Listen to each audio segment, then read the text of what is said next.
Hello, everyone. Welcome to the fourth and last part of the Catapult Hockey Webinar Series 2021. My name is Marcus Blomqvist, and I'm a sports scientist at Catapult Sports. The past 2 weeks, we have had incredible speakers presenting high-level content around hockey, wearables, and performance monitoring. Steve Nightingale was talking about his experiences with wearables in his daily work, including all benefits, but even some challenges. In the second part, Adam Douglas presented all his knowledge around the integration of wearable data, which conclusions can be made, and how these conclusions can be turned into actions. And last week, Cedric Unholz and Barry Dodd were talking about how to integrate velocity-based training with help of wearables into hockey-specific training. All webinars have been recorded, and you are able to watch them on the Catapult YouTube channel. So today, I'm happy to introduce Freddie as a speaker of our last webinar within this series. Freddie has been working with elite athletes since around 14 years, and since 8 years, he is the strength and conditioning coach for the Malmo Redhawks in the Swedish Hockey League, the SHL. The Redhawks have been using Catapult, correctly if I'm wrong, already since 4 years. And Freddie has been the driving force to get the technology into the club, and he has constantly developed the implementation of the wearable data into the daily decision making. I'm looking forward to the upcoming 45 to 50 minutes. Please remember that we have a Q&A at the end of the session, so please feel free to put all your questions into the Q&A section, and we pick them up at the end of the session. Freddie, I hand it over to you, so feel free to start and talk to you in a minute. Thank you, Marcus. Thank you, Catapult, for having me on this webinar. Welcome, everybody. Welcome to Malmo. Welcome to Sweden. We was just talking about the weather. That's the best thing. You don't have to experience the Swedish weather right now because it's rainy, it's windy. So now you're going to experience my webinar instead in this COVID-19 situation. So today I'm going to just share my screen so you can see.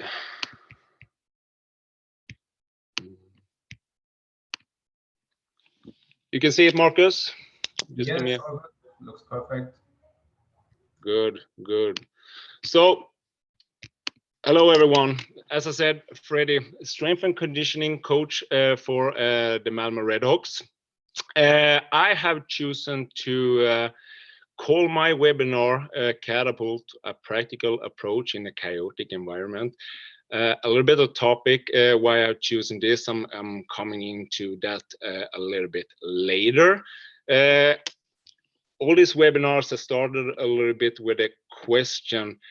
Why I got as a strength and conditioning coach starting to use the Catapult monitoring system for ice hockey, and I think that's an important question. The question why, because to be honest, from the beginning, I'm a very practical strength and conditioning coach who forced me to get into the world of data to build my strategy and what should I say?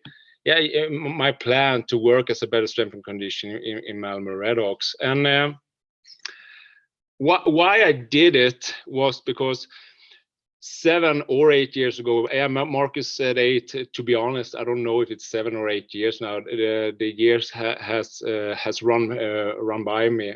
But I was asked to join Malmo Redhawks 7 or 8 years ago because Malmo had took a decision to change the way to play, to change the way to practice. They want to, and this was 7, 8 years ago. Now a lot of teams I know have this style of play, but at this time it was a little bit new style, at least for Malmo.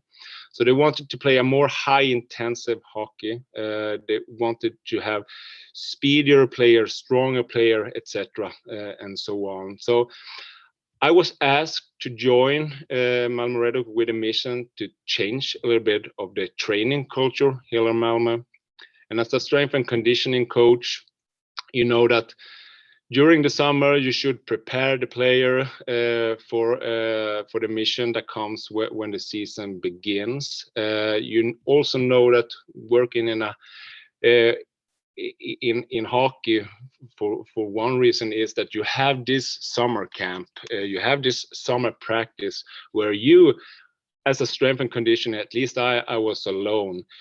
You are the only one that is handling and monitoring the load. You have totally control of the periodization. You have totally control of the load and the intensity you are putting out on the player.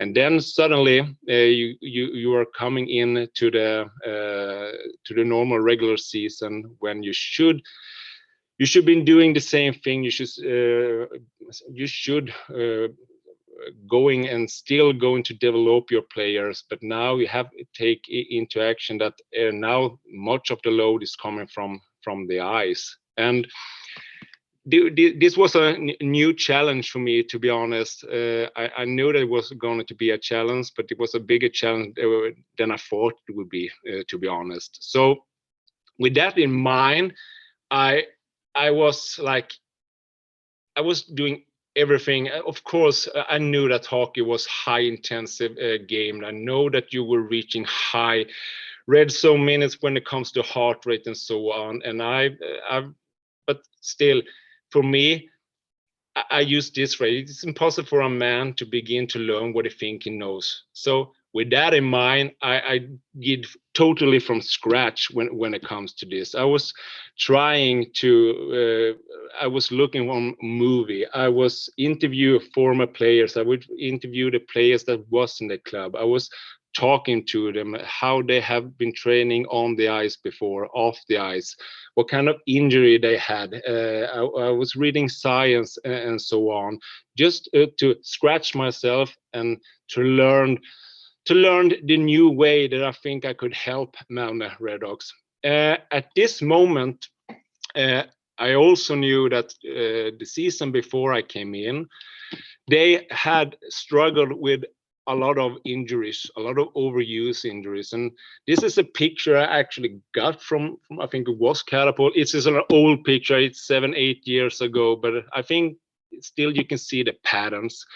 And the success and the chance to success or winning, it's of course if you have more available players out there on the ice, that can contribute to that. And I see the same pattern with my colleagues here in the soccer and Malmo FF. So with that in mind, that Malmo was supposed to change the way of style, heavier player, speedier player, and so on.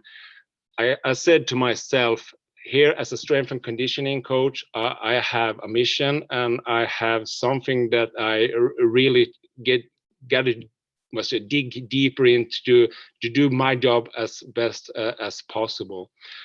And as I said, I can go back. As I said, at that time, I was like, I was feeling I was missing something. As I said, during the summer, you have totally control of everything. But now, when we hit the ice, I was a little bit confused and a little bit surprised that we were lacking a plan of how to organize and plan each session in both in short and long term.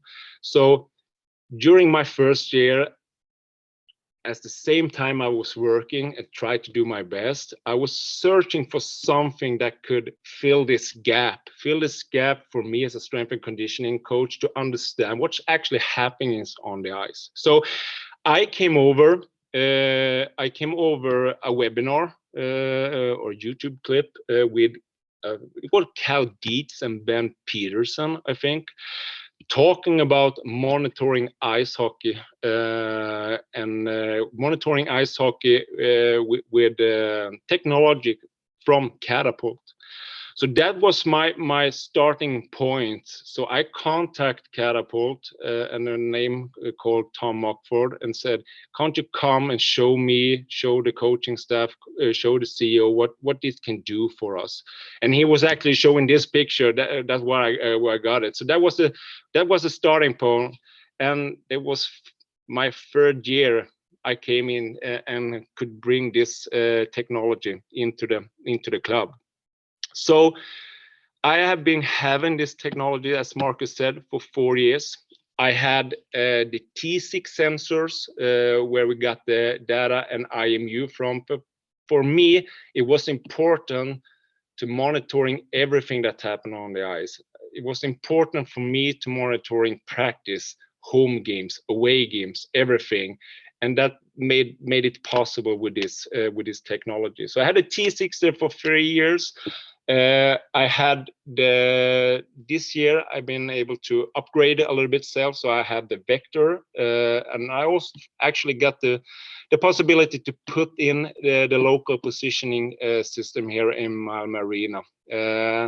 But the thing I'm going to present to you today, the numbers, is just from the IMU data when it comes to the data that is Catapult is giving me. So I know that both Steve and Adam has talked a lot of things about different metrics, different ways to manage load and intensity, and this technology is spinning up a lot. I have chosen to reduce what I'm looking at just to, what should I say, I will come to that later in the presentation, to really connect with my supporting staff, the coaching staff, and the medical staff. But that's a little bit why I've chosen that practical approach, how I use the system, how I use the number together with my colleagues. Why I've chosen to set chaotic environment is because I think all of you that has worked in a high performance culture, you know that your strategy, your way of working, all can be affected by the emotional side of things. And what I mean with emotional side of things, you can have a plan, but suddenly when you got 6 losses in a row, suddenly everything starts to change a little bit. You get this, you have the board questions you have media, social media, you have a lot of pressure from everywhere that's always challenge your system a little bit, get injured players, you lose teammates to another club, etc., etc. So that's what I mean with a chaotic environment, and Catapult has helped me to build a better structure. So even when it's not just blowing and it's windy outside here in Malmo, when it's blowing, it's windy inside the Malmo Arena for different kind of reason, Catapult has helped me to build a better structure. And that's what I'm going to try to show you a little bit today. So I know that both Adam and Steve talked about the volume. They talked about the intensity, and they talked about asymmetry. And I'm going to talk a little bit the same. I've divided them in these 3 different areas, and use 1 or 2 numbers to describe both volume, intensity, and asymmetry, and how I worked with my colleagues around this on a normal daily practical way here in Malmo. So we did 3 different areas. I would say I can connect the silos. And what do I mean with the silos? We always talk about silos when you talk about communication part. And in this area, I will mention coaching staff and medical staff, and of course me, the performance staff between, and how I use the Catapult to connect on a better way with these 2 different silos. So based on the numbers that are coming out from the Catapults, we do daily active decision. We get better communication, and for the most important thing, when I can show them and visualize the numbers, we're gonna have a better discussion, because a discussion, according to me, is really, really important, because we're not gonna be agree on everything. We shouldn't be, because if we agree on everything, I think we don't develop, we're just standing still. So I'm gonna start talking a little bit how I work with a coaching staff. In this case, it's our head coach this year, Joachim. And I think Steve also told them, when you as a strength and conditioning coach, you always get the question from the head coach who has worked hardest and so on, and he has asked me the same question. But for him, his way of practice and his style of coaching is that we're gonna train like we play. I think you all have heard that sometimes. And as me as a strength and conditioning coach, it's highlight important for me to how I should manage the load, how I should talk to the coaching staff when it comes to monitoring the players that are playing a lot, not playing a lot, etc., etc. But with Joachim and the coaching staff, I chosen to use player load as a volume number. I chosen to have on ice load per minute as at the intensity number, and on ice load per minute as an intensity number. It's filtering out the time sitting on a bench or just going around in a non-working mode. So that's why I would choose player load intensity to communicate with my coaching staff around it. So every week we do a weekly planning. Of course, the coaching staff has their way of what they want to achieve out on the ice. It could be defender work, it could be forward work, it could be PK, etc., etc. But the planning is also, of course, depending on if we play 1 game, 2 games, if we had 3 games the week before, etc. So when it comes to this thing, as you see, you still have the blue boxes charts from the load and the red line from the intensity. And as he said, he wants always practice as the same intensity as we played. And this become a challenge later on, which day we're going to be off, which day we're going to work, and so on. But the planning goes, I visualize the outcome, and from this visualization we can still ask questions. We can argue a little bit if this was the right or was the wrong. I don't have any answer if it was the right or the wrong way to do it this week, and so on. You have to put it in a bigger picture, but at least we can still ask question: did we win? Did we lose? Was the underlying stats good even if we lose? Did the player felt okay? Did they felt energized? Did we play with good speed, etc., etc.? But the plan here was to ramp into the first day game with higher load in the beginning, less load on Tuesday, and less load on Wednesday, but still have the intensity up. So, and on Friday have a recovery day, and Sunday have a recovery day. So this is just one way for me to visualize the load and the intensity that came from this week, and have a discussion, and maybe change to next week, or change for the long term. This is for each day, but also I helped the coaching staff to dig in for, say, one session. And one session can be bring into this, so each drill can be divided. Here, the same thing. I go for the player load, I go for the on-ice load per minute. So here is a session. Each drill, yeah, of course, it's in Swedish, but you can still be familiar with 5-on-5. The first one is skate, pass, shoot, and so on. So here we can visualize what actually happened on each drill. And we can talk and discuss, was it good way? Did it went good from a tactical view, technical view, etc. And then when it comes to the physical part, I can sit down with them and discuss what was the purpose of the training session. Did the purpose fill out and went good, do you think?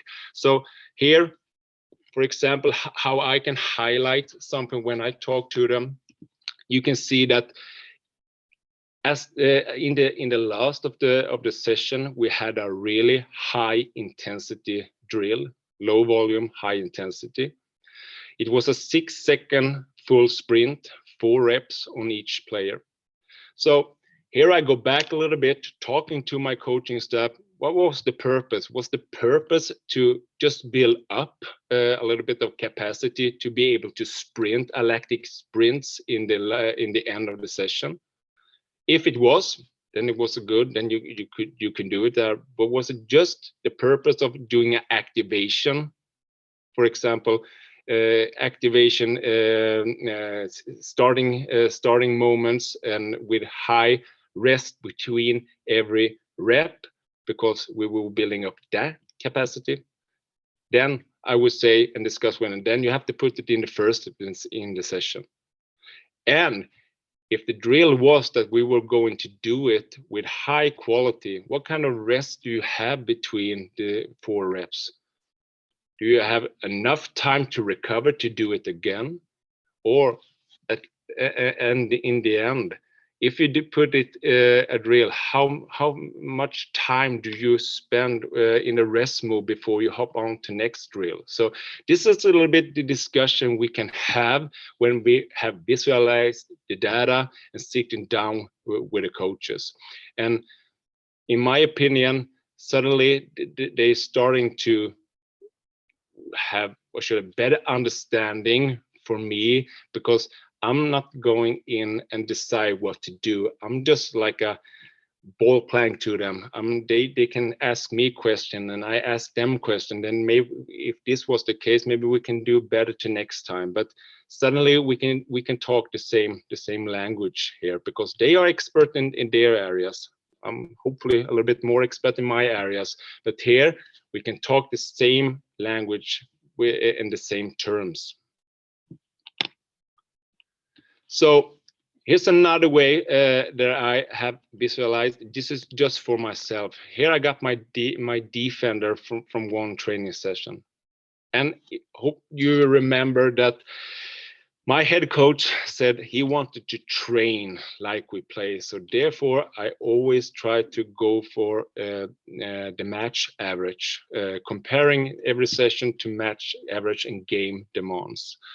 So this is a practice taken from a practice in the middle of the season, and suddenly you see that the different players, the outcome from the load it's very different. You can see the first player reaching 50% of his game demands, but player number 3 is reaching 91% of his game demands. So this is a little bit also for me as a strength and conditioning coach and performance coach, telling me a little bit of the numbers. How should I load the players that don't play so much time? Should I do it in the gym? Could I do it the next day, etc., etc. And to the right, you have online load per minute, the intensity number, the same numbers still I'm using. You can see that the players were doing the same kind of drill, but one players didn't reach game intensity here. And of course, it's no alarming numbers at all. But when I downloaded the numbers, I watch on my report, I can have this like in the background for me how I communicate with the players. So no alarming numbers, but it's still a number I want to talk a little bit with my players about. So I went to this guy, and of course nowadays they know when I'm coming. They say, "Oh, Fred, now we have seen something on the Catapult." So I was just talking to him based on this number. Was there something? Did you feel something out there on the ice? Yeah, and this was a practice before 2 days before a game or something like that, and he felt a little bit in his groin, and he said, "I didn't go 100%, Freddie, but don't say it to the head coach. I have already booked with the medical team, so I will be good." Okay, good. I won't. That's a little bit of agreement I have with the players, but just looking at the numbers from this training session, I could see that there was something going on with this guy. So, and this is another way to just visualization numbers depending on situation we had. This is a game situation, away game. This is the load, the intensity divided in 3 different period 1, period 2, period 3. This is my first line, forward line, and you have the distribution of the normal game average load at the first, and then you have the on ice load per minute, the intensity. So maybe no alarming numbers here, but this was not just one time. This was a pattern that we saw for 3 to 4 games in a row, and we knew the situation. This guy playing the first line, as I said, this is on a match average during the season. The player had been away from struggle from coming back from the COVID-19, and he had really trouble getting back. He had a lot of support from the medical and the doctor testing and so on, that it was okay to get back. So he was medical okay to go back, but we could see on the numbers. I know that it is just external low numbers, but still he struggled to come back to the intensity, the normal match and game intensity. And maybe I didn't mention that, but this is external load only. I had the internal load from the heart rate integrated vest this season, but I had a demo and they didn't work the whole season. So at this time it is just external load. But on this player, I had the possibility to following him when it comes to sleep patterns, and also could measure heart rate variability. So during this time, we had a reduced heart rate variability together with reduced intensity when it comes from the external load. So the 2 different systems are talking to each other and showing the same thing from a situation that we had a player from this season struggling coming back from the COVID-19. So, and yeah, that's load and intensity that I have chosen to work with my coaches about. And the last one is the skating asymmetry. I know that both Adam and Steve talked about it. I was up on a session with Steve 2 months ago where we discussed it a little bit. I asked him, Steve, haven't you found anything with the skating asymmetry? Because no one is really talking so much about it. But I said to him, I think I found a lot. I think I have no scientific proofs in either way that this is the real truth to go on, but it has helped me a lot. And I'm going to talk a little bit about it in the next couple of slides. We use force per stride each leg, left and right. I know that Adam showed you in his presentation a little bit of a pattern for different kind of sessions. We have been using skating asymmetry for stride, left and right leg on a daily basis. As I said before, this is a chaotic environment. I choose to try to find something that could help me detect something before even the player knows about it. So it's a little bit of player insurance, I would put it in. Here, this is average force per stride left, average force per stride right. And this is numbers based on match average. So I know that Adam talked a little bit how different kind of drills, you know, that defender has one drill, they're doing the same direction, they are turning in the same direction for a couple of times, and of course that's affect the force output on each leg. So therefore, right or wrong, can't say, but I choose to use game average, because game average give me it's not giving me a predicted pattern. That's why I've been choosing it. So right or wrong, but it works for me. And of course, I used even the game average if you have a hard training session with a lot of 5 against 5 linear forward skating and so on. Then I can look at it also. But otherwise, I have chosen to look at this when it comes to game situation. So here we got average force stride left, average force stride. He got a player that has reduced his force on the left side. He has reduced his, he has put more force on his right side. So when these things happen, I don't have a number for each player that said, now I'm gonna check him. This is a little bit my gut feeling, to be honest. That's what I say. I don't have this high scientific proof of it, but 90 to 95% we find something when we check the player. So when we have found this one, I report to the medical team. The medical team put up the player on this Catapult list in the medical room. They give a notice on the team app to the player that he has to come in a little bit earlier next morning to be checked, and he has to be checked before he hits the ice again.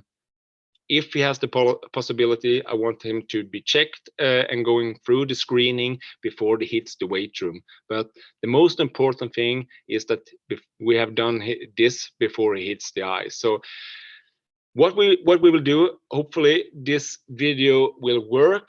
Jonathan, who is our medical head of medical, I think that's the English word for it, he's gonna describe a little bit what we do and what his finding is on a normal basis when we find this pattern from the force output.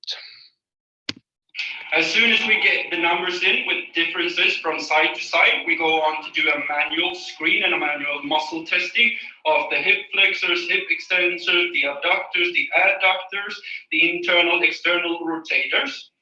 So we go on from here and just check if we can see any difference. Because of that, we see the players every day. We can notice if it is a difference between the sides in the legs. And from here on, I go up and I want you to push against me. Good. And you relax. Go over to the right side. Push, relax. Push straight up and relax. Push straight up and relax. And here we go down. So here we have noticed Try again. Power difference. And then we go out. Extensors, the abductors, the adductors, the internal, external rotators. So we go on from here and just check if we can see any difference. Because of that, we see the players every day. We can notice if it is a difference between the sides and the legs. And from here on, I go up and over.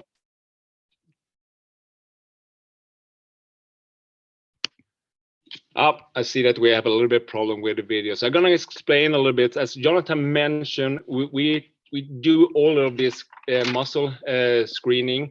We test the hip flexor, the hip extensor, the internal rotation, the external rotation, the abductor and abductor system. And 90% of the cases we find something here that they have reduced force in some kind of movement. What we do is we, as Adam also mentioned, we do normally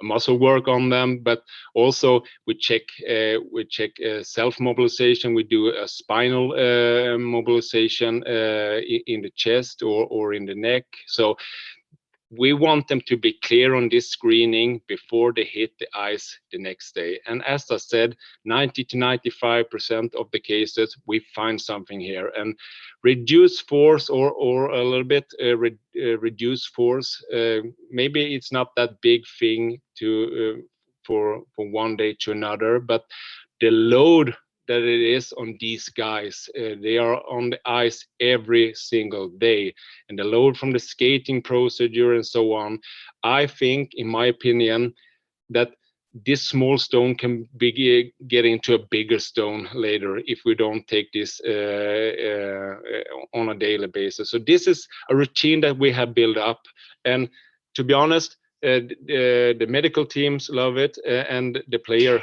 love it. So if I have players, I know that Steve talked a little bit about this also, the buy-in from players, the buy-in to wear this technology or this monitoring between the shoulder blades. I don't have any problem at all. And also the new players that are coming in, when they see that this is the way we use the technology to monitoring our player, they love it. The buy-in is for real, because in the first time they maybe think that it's just a way to monitoring how hard I work, and then you tell the coaches, no, that's not the thing. We have chosen to do this because we think that we can build better performance out on the ice, and we can keep players on the ice by doing this. And this buy-in, as I just show you, when it comes to the asymmetry part, this has been a game changer for us. And as I said, it works.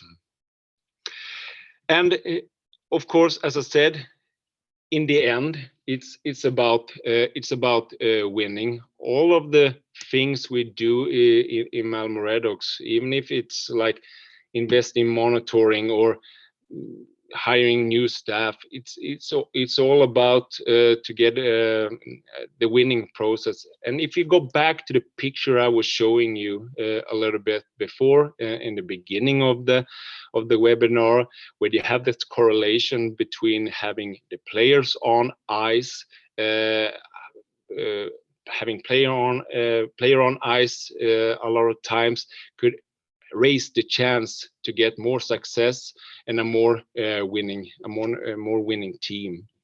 And to be able to do that, I'm comfortable that actually if I know more what is happening on the ice, if I can communicate better with my coaching staff, if I can communicate better with my medical staff, I'm for sure going to help that performance getting up to a new level. And that's also what we have been seeing during this year with Catapult. But also insights a little bit. The more you know, the more you know you don't know, and that's a little bit with Catapult. As I said in the beginning, also the system is just spitting out a lot of values, a lot of numbers, and when you hear people like Steve talk, Adam talk, I've listened to other guys working with Catapult overseas that has done a really good stuff when it comes to new metrics and so on. So that challenged me every day to force myself to learn a little bit more, because sometimes when you learn more, you suddenly, why didn't I choose this before? Why did I choose to look at this thing before? And of course, as a strength and conditioning coach, you're just going out on Twitter, and you can see new science is coming out every single day, and you have to keep up with that. And but in the end, also it brings me a little bit lessons learned, because even if I have to force something through, I want to develop myself. I have to put myself into question all the time, because lesson I learned is that I need to keep it simple.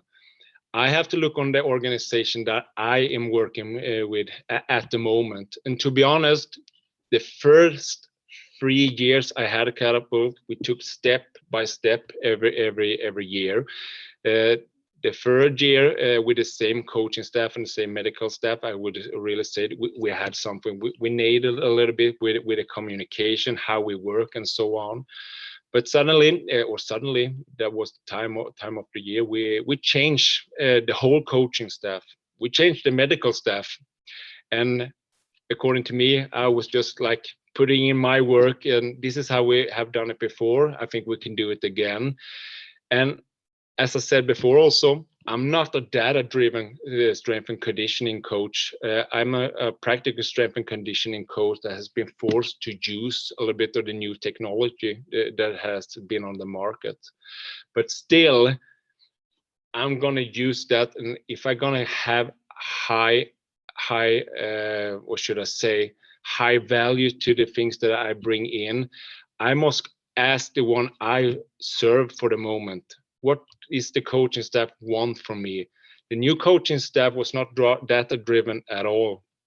they had hard to understand even the easiest number in the beginning. So this year has been a really good learning lesson for us, how we to next year gonna plan based on Catapult numbers.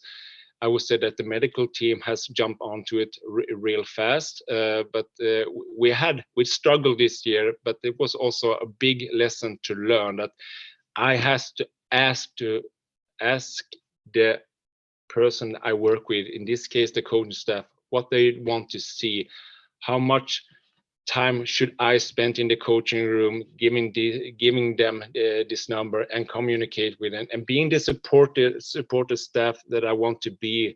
Because if we can have found this good collaboration, I think that can be a game changer and get up the communication between the different silos. But also ask for help. And coming back to that, I'm a practical guy. All of this data was new to me also.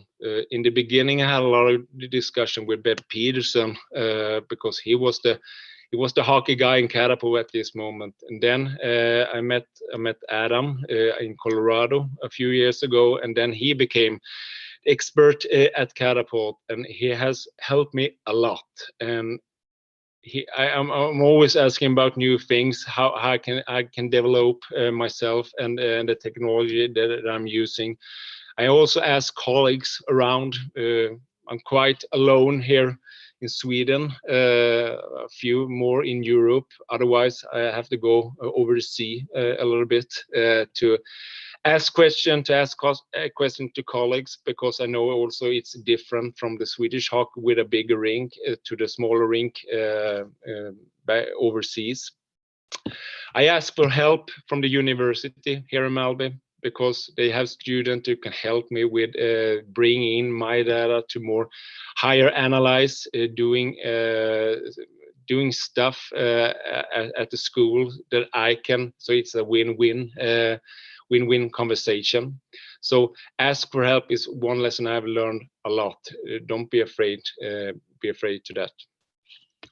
So it was a very small webinar, and I would just want to give you a presentation how I use the number in a practical approach here in Malmo Redhawks on a daily basis. That we use the numbers for decision from day to day, because when I talk to colleagues also, I know that a lot of just are sample data and not doing anything with them, and that was the most important thing for me when we brought in the system, that I was really going to use it on a daily basis. And that's why maybe we are still there with the player load, on ice load permitting and skating asymmetry.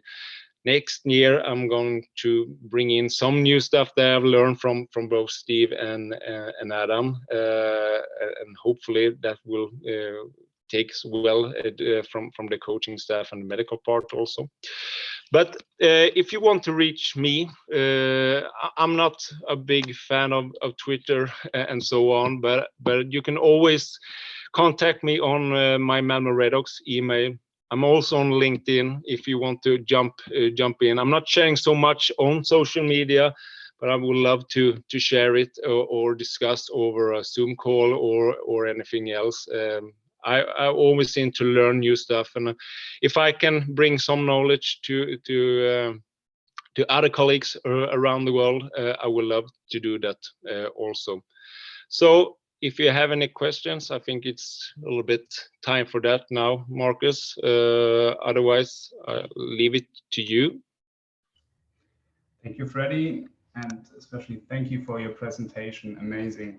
I remember when I first met you, is it 2 or 3 years ago now? Cannot remember, when I visited you in Malmo.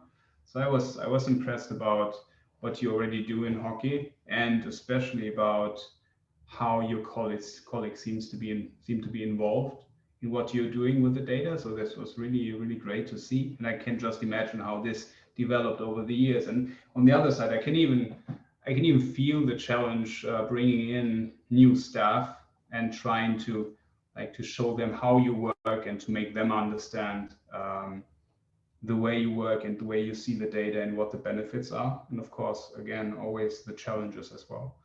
I think you could stop record the screen, or not record, sorry, just to share your screen. I do that. So we have one question from Sebastian Böhm regarding the player who came back from COVID, and the question is, Freddie, did you track heart rate variability only with that particular player returning from COVID, or with the whole team during the whole season? If the latter, how and how often? No, that's a good question, and the thing that we're monitoring, we had a project in the team where we actually were going to work with the sleeping monitoring thing. So we had, I think it was up to each player this year that they bought their ring on their own, the Aura ring, who is a Finnish company who tracks sleep. And in this ring, we could also track. Of course, we could track the sleeping pattern, but also heart rate variability. Their way to track heart rate variability, and also resting heart rate and temperature during the season. So 60 to 70% of the player had it, and it was a really nice way to, because we saw really interesting thing from the guys that had COVID. But we also had 2 or 3 guys that had COVID that didn't have any signs of it when it comes to heart rate, the body temperature, and the heart rate variability.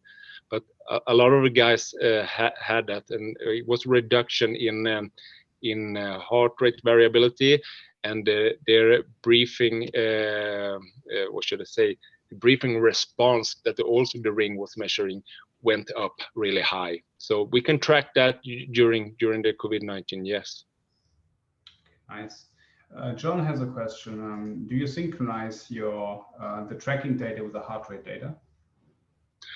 Yeah, I was supposed to do that this season. I didn't do it in the beginning when I had the heart, because then I got the sensors, and then we got the normal strap around the chest. And to be honest, the strap went down because of the gear was pushing it down. The guys were sweating, so I lost a lot of numbers. So I did choose to take that away, and was really glad when I took the other system with a vector with a heart rate integrated vest. But then I had this demo vest that didn't work for the whole season. So that's a little bit. I'm really sorry for that, but I didn't have the heart rate this year as I thought I was supposed to. But now I got the new vest, and I used it during the summer, and they look really good. They're working perfectly. So hopefully to next season, I'm going to bring in the internal load from the heart rate integrated vest, and I'm also. I saw the Adam's presentation about the calculation with the load and the trim and the heart rate. That could be one way to actually monitoring fatigue during the season. But because if I'm gonna jump back a little bit, asking questions what the coaching staff want to see. Now I talk a little bit about the different, but that's what was one of the part.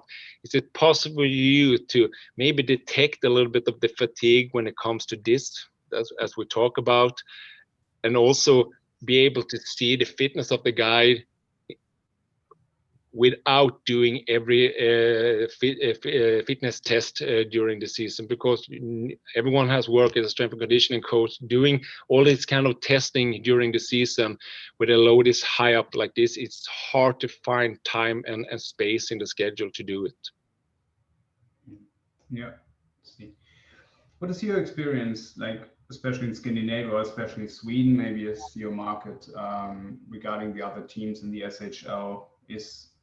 What are they doing? Are they monitoring performance or training load in some way, like using heart rate monitors, for example, or whatever?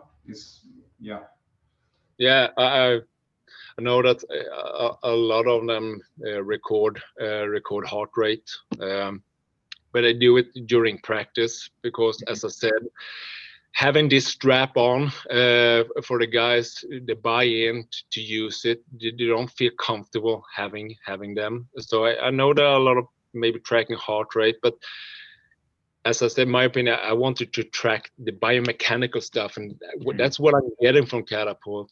And I know it.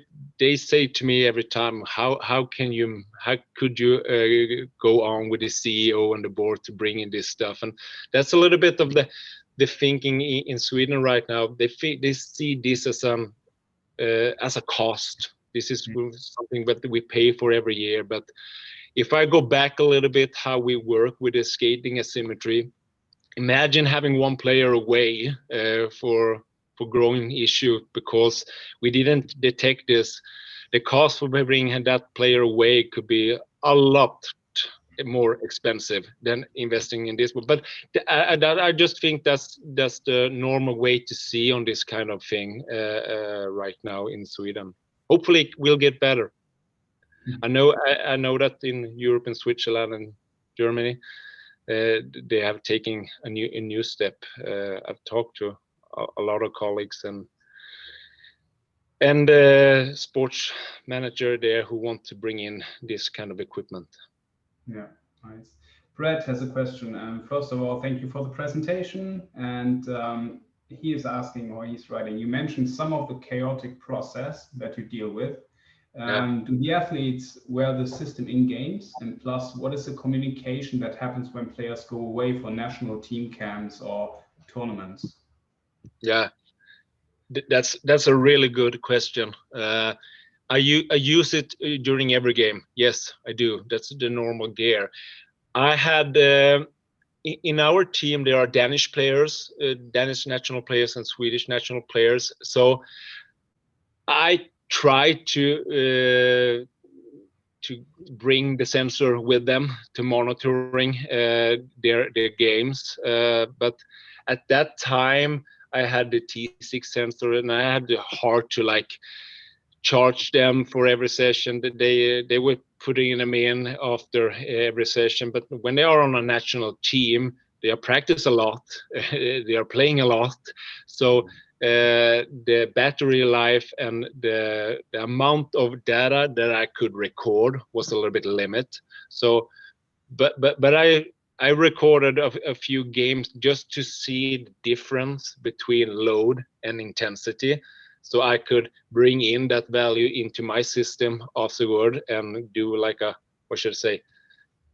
Yeah, I got a feeling of how the load and the intensity were during the national teams. May I ask, what was the difference? So was it much more intense, or was the volume different? Just out of curiosity. The volume, the national guys are playing a little bit more here, so naturally the volume is a little bit higher here. But I would say that the intensity is also a little bit what kind of opponent they have.